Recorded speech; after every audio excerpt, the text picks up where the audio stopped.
Es verdad lo que ministraba Lorena, ¿verdad? Hace un momento atrás. Nunca tenemos muy claro, ¿verdad?, el por qué suceden las cosas. Y a veces pareciera que en medio de los procesos estamos retrocediendo en vez de avanzar. A veces pareciera que estamos metidos en un hoyo. Y muchas veces lo que Dios hace no siempre tiene el sentido de cómo nosotros nos imaginamos que iba a ser.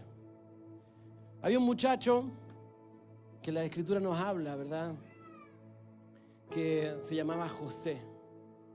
La palabra José, el nombre José significa a quien Dios engrandece. A quien Dios engrandece.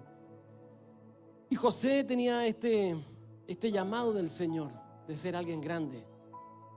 José tenía un don profético, él tenía un manto profético, ¿verdad? Y su padre identifica este manto, este llamamiento, esta unción en la vida de José y lo profetiza desde que nació.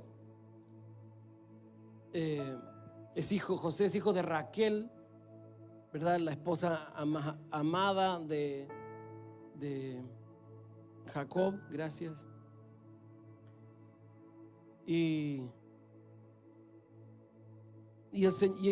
Jacob tiene esta impresión del Espíritu. Recuerden que Jacob era un hombre apasionado, ¿verdad? Él tuvo un padre que, aunque era profeta, era bien low perfil, de baja energía, ¿verdad? Digamos de alguna manera así, por no decir acábico, ¿verdad? Pero él era un arrebatador. Y cuando nace su hijo, yo creo que era el deseo más grande de su corazón. Todos sabemos cómo fue la historia de Jacob, ¿verdad? Jacob, él amaba a Raquel, enamorado, apasionado por Raquel, hace un trato con su suegro y esa noche de bodas le entregan una mujer que no era su mujer. Ahora usted me dice, pero ¿cómo no se dio cuenta? Bueno, en ese tiempo no había luz en la carpa, entonces le entregaban la esposa oscurita. Y todo oscurito, y la otra, como era fresca también, tiene que haber aprovechado y no dijo ni una cosa hasta el otro día. Se quedó callada. Buena onda la hermanita, ¿eh? Con hermanitas así, para que uno quiere enemigos, ¿verdad? Entonces al otro día, cuando el otro despierta feliz, ¿verdad? Así, con una sonrisa de oreja a oreja, ¿verdad?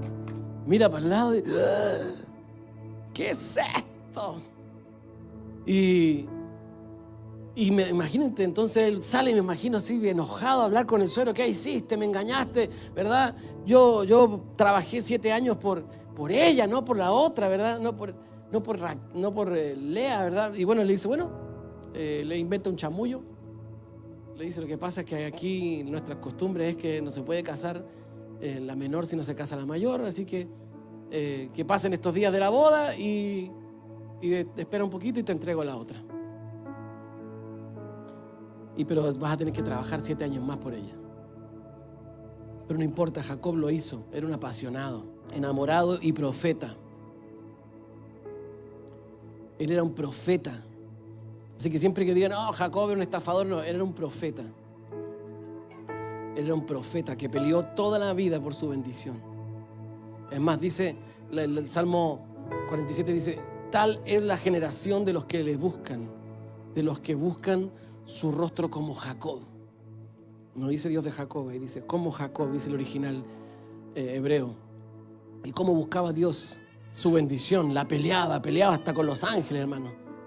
Peleaba con Dios, arrebataba, luchaba. ¿Por qué? Porque él sabía que él tenía una palabra. Él sabía, antes de nacer, un profeta vino, le habló a sus padres, le dijo, el mayor va a servir al menor. Y el Señor tiene un pacto con el segundo. Y por eso le digo yo, Isaac vio el colorincito y se cayó baboso y se olvidó de la palabra del Señor.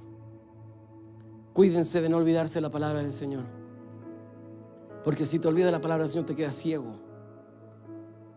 Son profetas ciegos. Un profeta ciego que no ve, un profeta ciego que profetiza según su propio corazón. Pero ¿Verdad? José era el hijo de la amada de Jacob, apasionado, salió profeta igual al papá. Él debiera haber sido el primogénito de Israel. Ese era el diseño de Dios, que José fuera el primogénito de Israel, porque no existían en el corazón de Jacob ni Lea ni ninguna de las otras concubinas, ¿verdad? Pero dentro del diseño, José era el primogénito.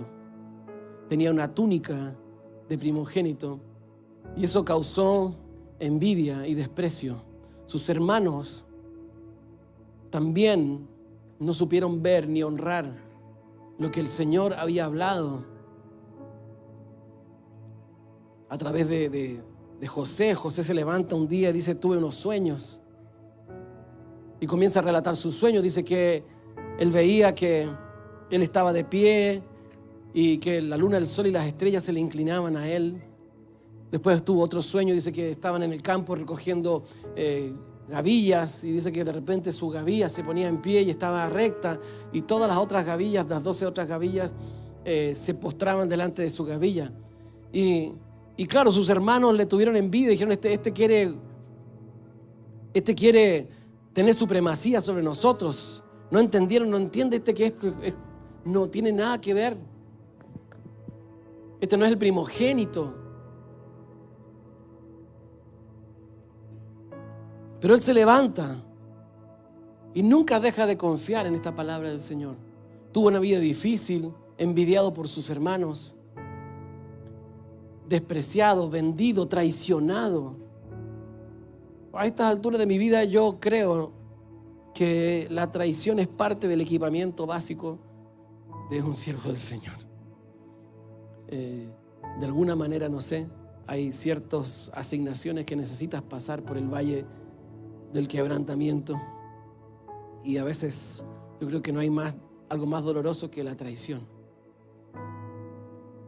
¿verdad?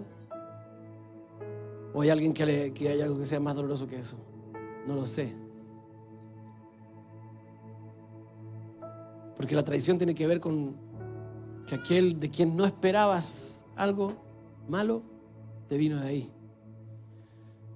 Entonces Josué sufre esta traición por parte de sus hermanos. Sus hermanos lo querían matar. Y Rubén entiende, tuvo un flachazo de luz. Rubén, que no era ninguna maravilla de hermano, también tiene un flachazo y dice: yo voy a guardar la vida de mi hermano, ¿verdad? Inventa el poder venderlo para salvaguardar su vida, y lo vende a unos ismaelitas, a unos medios parientes. Sí, los ismaelitas eran parientes de los judíos. Y lo venden, así llega a Egipto. En Egipto, ¿verdad? Comienza a brillar. Porque cuando tú tienes algo de Dios, te sale el brillo solo, en donde sea. Te ponen a cuidar tortugas y brillas. Y este José comenzó a brillar. Potifar, el amo que lo compró en Egipto, ¿sí?, lo pone a cargo de todas sus cosas, porque había una unción de administración, había una unción de multiplicación. Todo lo que José tomaba se multiplicaba.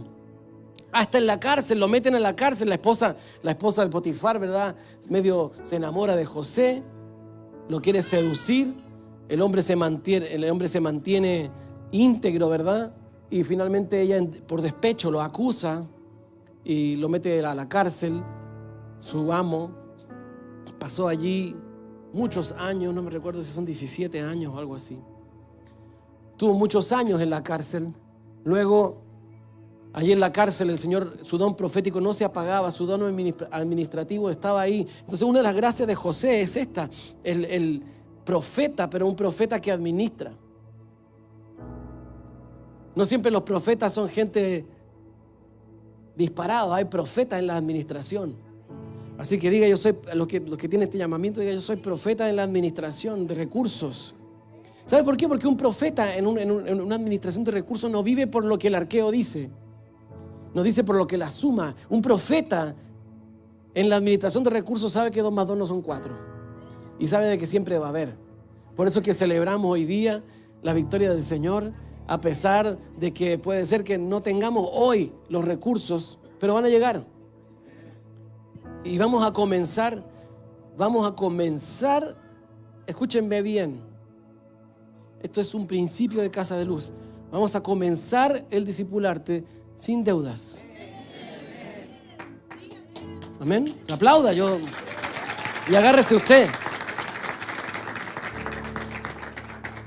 Sí, son más o menos, para que vaya cachando el tamaño de su gigante, como 40 millones de pesos. Hoy día no están, pero no estamos confiando en lo que va a llegar.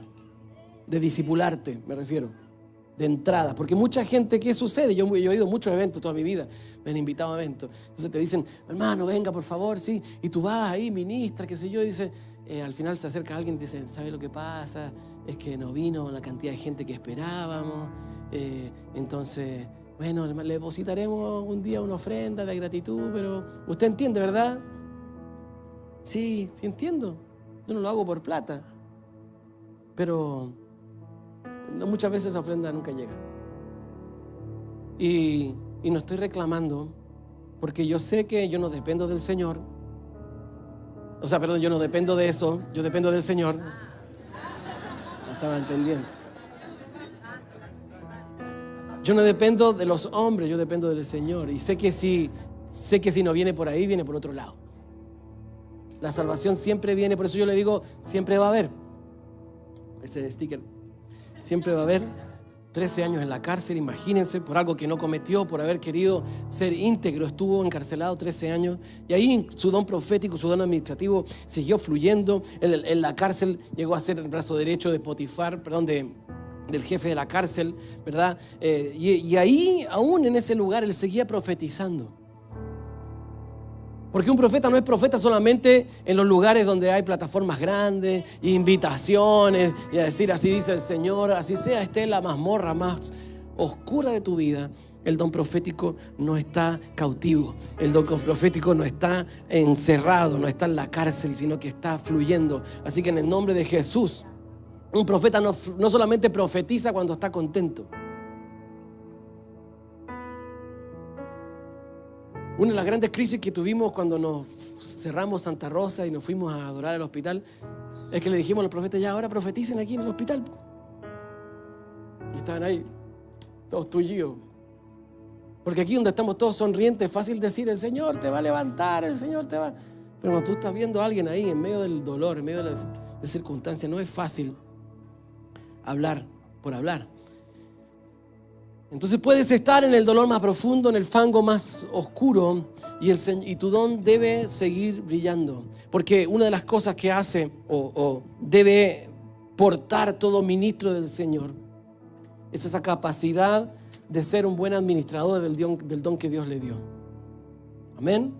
¿Sabes lo que significa un diácono? Un diácono no esos viejitos que se sentaban en la tarima y se dormían cuando estábamos en medio del culto, ¿verdad? Con cara de... Están orando profundamente. No, un diácono es alguien que porta una medida de Dios, pero que esa medida de Dios que está adentro no corre peligro. Es alguien confiable. Por eso que los apóstoles tenían que buscar gente confiable. Gente confiable. Por lo tanto, usted tiene un diaconado. Usted tiene un llamado de servicio. ¿Cuál es?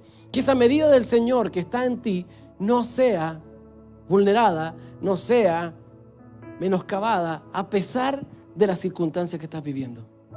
A pesar de las cosas que estás viviendo. Puede ser que estés viviendo una crisis, puede ser que estés viviendo un momento de escasez. Porque tener plata no significa que Dios está contigo. A veces hay procesos en que el Señor te necesita llevar a extremos en donde tu única esperanza es el Señor. ¿Para qué? Para que tu corazón salga de la dependencia de Mamón y te conectes a la dependencia del Señor. Ahí yo aprendí que siempre va a haber. Sé que haya o no haya, siempre va a haber. El Señor siempre va a proveer. ¿Por qué? Porque Él lo dijo.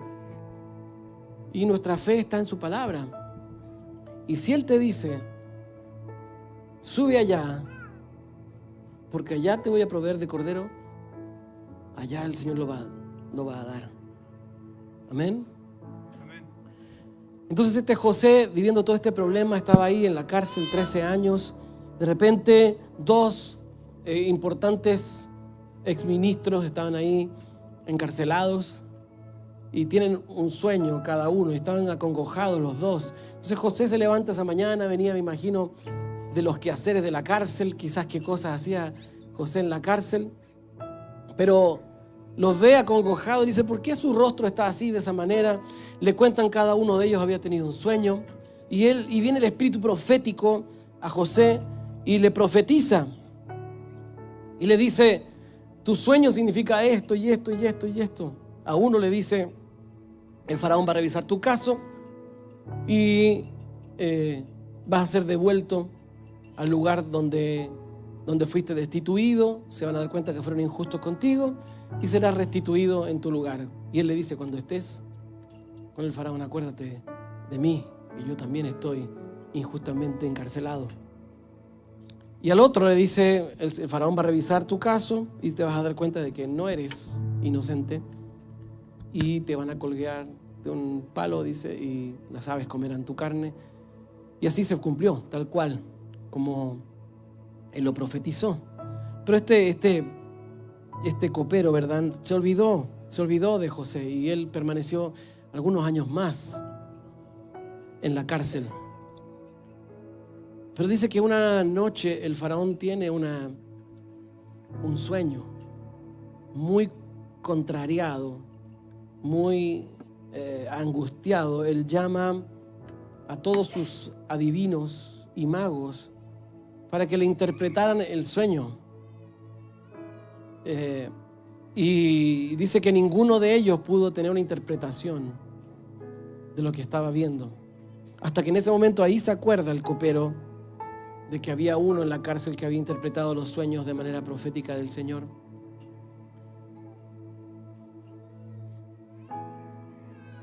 Porque cuando el Señor quiera levantarte, va a traer turbación también en los falsos profetas. Que el Señor te va a hacer resplandecer en medio de la oscuridad. Amén. Y finalmente lo llaman, lo preparan, lo presentan a Faraón. Y el Señor fluye a través del don de José. Y José es posicionado como brazo derecho del Faraón, como administrador de los recursos de Egipto. Y la profecía que el faraón había recibido decía que venían 7 años de mucha abundancia y que luego venían 7 años de escasez. Entonces él le dice, faraón, tienes que buscar a un hombre fiel, un buen administrador, para que los recursos en abundancia que vengan no sean malgastados, sino que sean guardados para los tiempos de escasez.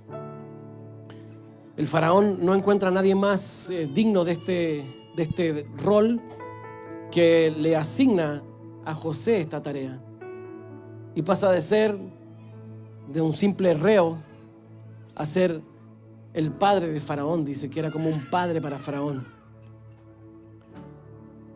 Y es tan tremendo porque en todo ese tiempo José tuvo que cargar con este estigma de la traición, este estigma del haber sido olvidado, traicionado por sus hermanos. Pero aún en medio de ese dolor, él fue fiel y él logró multiplicar la semilla. Después de todos esos años, él logró multiplicar esa semilla que el Señor había puesto en sus manos. Y cuando viene el tiempo, el año pasado lo hablamos, cuando viene el tiempo de abrir los graneros, José tuvo la capacidad de vender la semilla que se había acumulado durante todos esos años. Y no solamente tuvo trigo no tuvo trigo solamente para Egipto, sino que también las riquezas de las naciones fueron trasladadas, fueron traspasadas a Egipto por causa de la unción de un hombre.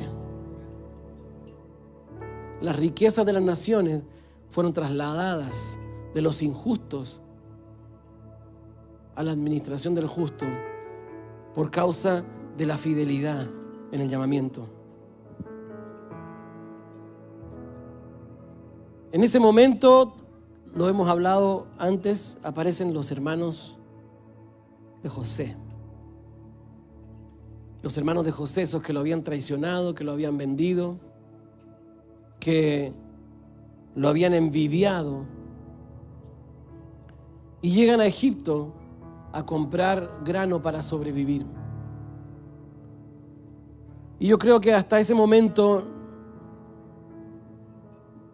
no sé si José ya había perdonado a sus hermanos, ¿verdad? Pero yo creo que ahí él puede entender, en medio de esa circunstancia, el por qué había vivido. Y una vez que ya se le revela a sus hermanos, le dice quién es, le dice, no se turbe su corazón, ¿verdad? No tengan angustia, no peleen. Yo los conocía bastante bien. ¿Por qué?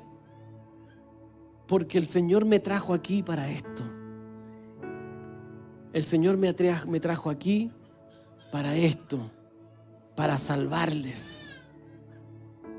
Y todo lo que vivíamos, lo que yo viví en este proceso, solo me hizo o me posicionó en el lugar que hoy estoy, precisamente para ser fuente de salvación y para que el propósito de Dios no se deje de cumplir. Muchas de las cosas que has vivido, muchas de las situaciones que has vivido no tienen sentido. En estos días visitamos Costa Rica, el domingo pasado, ni siquiera pudimos hablar de eso. No. Pero algo le adelantamos. Hace 22 años atrás fuimos a Costa Rica, ¿verdad? Y recibimos una semilla tan poderosa, tan tremenda. Cuando escuchamos todo lo que Dios tenía para hacer con nosotros, nos sentimos alegres y volvimos llenos de expectativas de lo que esperábamos en nuestro corazón iba a suceder. Pero todavía nos faltaba. Y Dios nos tenía que procesar. Y Dios nos tenía que expandir. Y nos metió en un proceso que duró 22 años. 22 años que muchas veces no entendimos por qué estamos viviendo lo que estamos viviendo. Hasta hoy. Y entender que la semilla que el Señor nos dio en ese tiempo tenía que ser madurada, plantada, cosechada, replantada, recosechada, replantada, recosechada. 7 veces tuvo que hacer eso José. ¿Hasta qué? ¿Por causa de qué? Por causa del hambre que en este tiempo se está levantando. Hoy, más que nunca, creo que estamos entrando en un tiempo de hambre. Un tiempo de mucha necesidad de comida de verdad. Y solo aquellos que hayan guardado grano durante este tiempo, aquellos que han sido fieles en la administración y no hayan malgastado los recursos que Dios le dio en esa temporada, sino que lo reinvirtieron y lo reinvirtieron y lo reinvirtieron, son aquellos que están llamados en este tiempo para abrir sus graneros. Sé que lo que el Señor nos va a llevar a soltar hoy en discipularte es abrir los graneros. Hace unos años atrás yo hice un cálculo en mi mente y se los he comentado unas veces que Casa de Luz se demora más o menos 2 años en vivir una palabra que se predica. Desde que se anuncia hasta que se vive pasan como 2 años de proceso. Y hace 2 años atrás el Señor nos soltó la palabra de abrir los graneros. Hoy día llegó el tiempo de abrirlos. Y creo que lo que vamos a hacer durante estos días va a ser abrir graneros y soltar de la riqueza de lo que el Señor nos ha permitido vivir, sobre todo aquel que tenga hambre. Entonces nuestra oración es que vengan los que tengan hambre. Y oramos eso. Y cuando convoquemos en el Espíritu, vamos a llamar a aquellos que tengan hambre, pero hambre de lo genuino. Y dice la palabra del Señor en el libro de Proverbios, capítulo 11, dice: hay quienes reparten y más se les añade. Hay quienes reparten y más se les añade. Hay quienes retienen más de lo justo y terminan en la indigencia. El alma generosa será saciada, y el que sacia a otros, también él será saciado. El que acapara el trigo será maldecido por el pueblo, pero la cabeza de quien lo vende obtendrá bendición. José podría haber dicho: estos no se merecen nada de mí, estos no merecen comer de mis procesos, es injusto, yo me las tuve que machucar, tuve que vivir todo este proceso difícil. Pero él no fue así. Exactamente. En ese momento él entiende que todo lo que vivió era para eso. Es como esa canción de la Lily Goodman. Para esta hora he llegado, para este tiempo. ¿Y si todo lo que viviste todos estos años es para esta hora? ¿Y si todo lo que padeciste en este tiempo era para esta hora? ¿Y si el Señor te tuvo que sacar de tu país y vivir todo este proceso es para esta hora? Todo lo que Él te entrenó, Él te enseñó, todo lo que aprendiste en el proceso del quebranto es para esta hora. Porque el Señor necesita administradores fieles que sean capaces de soltar la semilla sobre aquellos que la necesitan. Hoy en día, discipularte es eso, es un gran granero en donde el Señor va a soltar una semilla para la siguiente generación. Dios nos habló que vamos a comenzar a construir la plataforma del mover del Señor que viene delante. Por lo tanto, nos va a tocar abrir graneros, sembrar, administrar, trabajar. Desde que el Señor soltó esa palabra, nos han llovido invitaciones. Para aquí, para allá, para allá. Y estábamos como José, ahí en la oscuridad. Nadie se acordaba de nosotros. ¿Sí? Y uno empieza ahí como, habré cometido...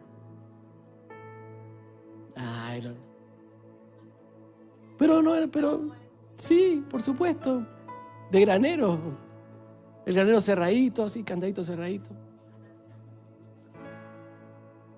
Pero cuando Dios te dice es tiempo de soltar, hay que soltar. Y hay que ser generoso y justo en el soltar. ¿Sabes lo que es ser justo?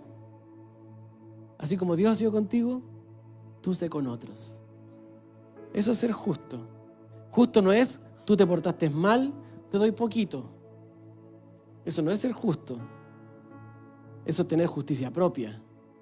Ser justo es decir, si Dios ha sido fiel conmigo y generoso conmigo, yo voy a ser generoso también con otros. Eso es justicia. Amén. Y quiero que en este tiempo podamos alinear el corazón. Y quiero que en este tiempo podamos prepararnos. Porque tal cual como decía Lorena delante, las piedras que derriban gigantes son los procesos de vida que hemos tenido. Y lo que vamos a hacer, y yo siempre le he dicho, no hable de lo que no vive. Yo se lo digo siempre a los líderes de casa. No hablen de lo que no viven. Se lo digo a los pastores que están con nosotros. No hablen de lo que no viven. Lo que van a soltar, lo que vamos a soltar en discipularte es vida. Es vida en lo que hemos conquistado, en lo que tenemos. Por lo tanto, prepare su corazón para soltar vida.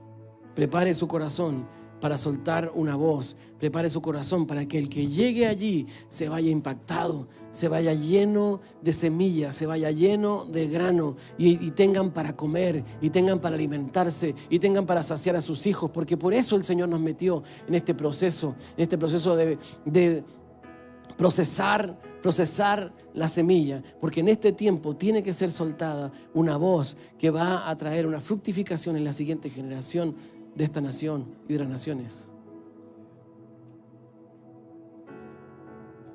¿Lo cree? Entonces, el deber nuestro es ser hallados fieles administradores de lo que el Señor nos ha dado. El deber nuestro es no ser negligentes ni escasos en lo que Dios nos está llamando. Muchos van a ser convocados en este día, muchos están siendo convocados, ¿verdad?, para tomar su lugar en este tiempo, pero no menosprecie lo que tengan que hacer. Los que estén en la puerta van a ser profetas porteros. Los que estén danzando, danzarán proféticamente. Los que canten, cantarán. Los que sirvan, servirán. Y mientras están poniendo platos en la mesa, la gente que esté sentada ahí será llena del Señor. Por lo tanto, preparen el corazón y preparen también su ofrenda. Siempre hemos dicho que discipularte no es un negocio, discipularte es una ofrenda de Casa de Luz a lo que Dios está haciendo.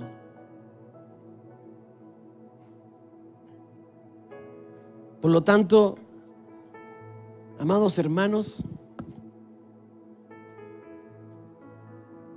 comienza el tiempo de abrir graneros. Amén.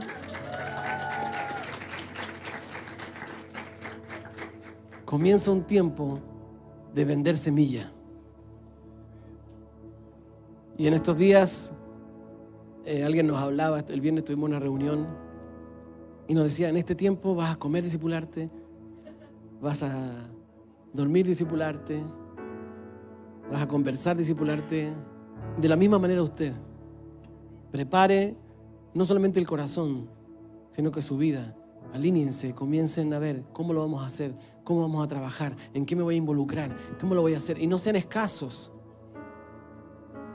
sino que con abundancia, con liberalidad. La palabra del Señor en Proverbios lo dice, el que es escaso también recibe escaso.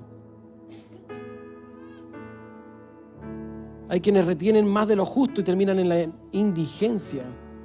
El alma generosa será saciada y el que sacia a otros también él será saciado. El que sacia a otros será saciado. Muchas veces en discipularte ni siquiera nos toca o alcanzamos a escuchar lo que se predica o estar en las ministraciones. Pero ¿sabes qué? El que sacia a otros será saciado. Porque vamos a compartir de lo que ya tienen. Vamos a dar de lo que ya tenemos. Amén. Así que prepare el corazón con gozo, con alegría, para dar, para darse, para ministrar, para impartir, para compartir. No seamos escasos y que en este tiempo la iglesia que tiene hambre y que está pasando necesidad pueda ser llena del grano que el Señor nos ha permitido cosechar durante estos años. Amén. Así que en el nombre de Jesús, yo hoy los vengo a animar. Estamos a 1 mes y medio. O menos. ¿Cuánto? 40 días.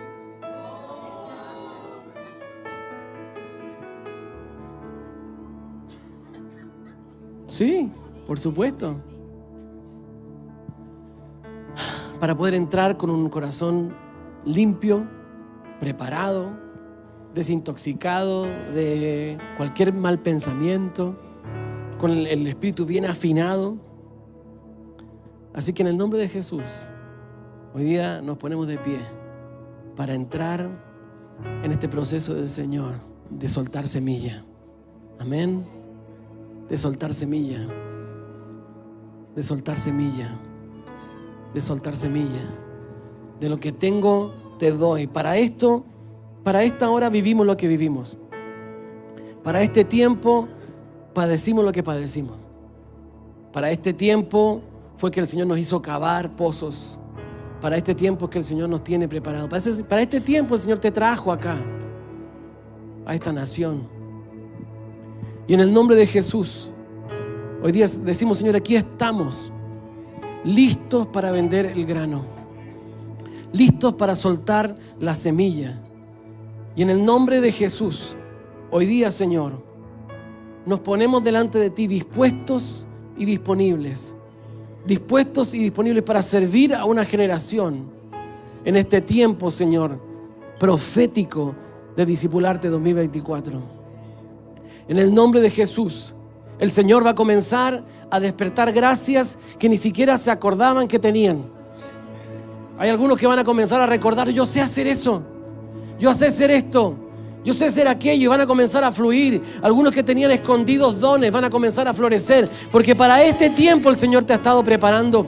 Muchos de ustedes tenían ahí cosas que ni siquiera hoy día se habían acordado, pero el Señor comienza a despertar esas gracias. Él comienza a liberar esos ríos. Él comienza a hacerte eficiente. Puede ser que en el tiempo de la cárcel no entendiste por qué estabas ahí y no veías el fruto, pero en el nombre de Jesús hoy día se abren los ojos para que puedas ver con claridad por qué viviste lo que tuviste que vivir. Y en el nombre de Jesús el Señor hoy día quita toda venda para que puedan ver con claridad lo que el Espíritu del Señor va a soltar en estos días. En el nombre de Jesús, como casa de luz, nos paramos delante del Señor a decir: aquí estamos, Señor, para servir a una generación. Aquí estamos, Señor, para servir, Señor, a una nación, para servir a las naciones de la tierra. El Señor está convocando. Viene gente de muchas partes. Está viniendo gente de México, de Estados Unidos, de Costa Rica, de Guatemala.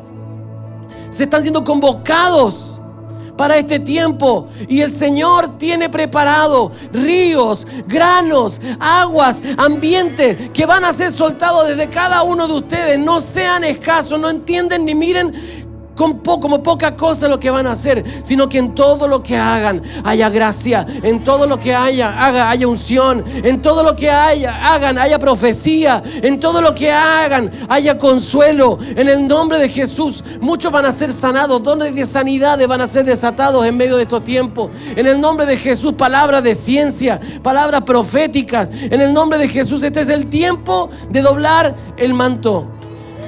Eliseo toma el manto y dice: ¿dónde está el Dios de Elías?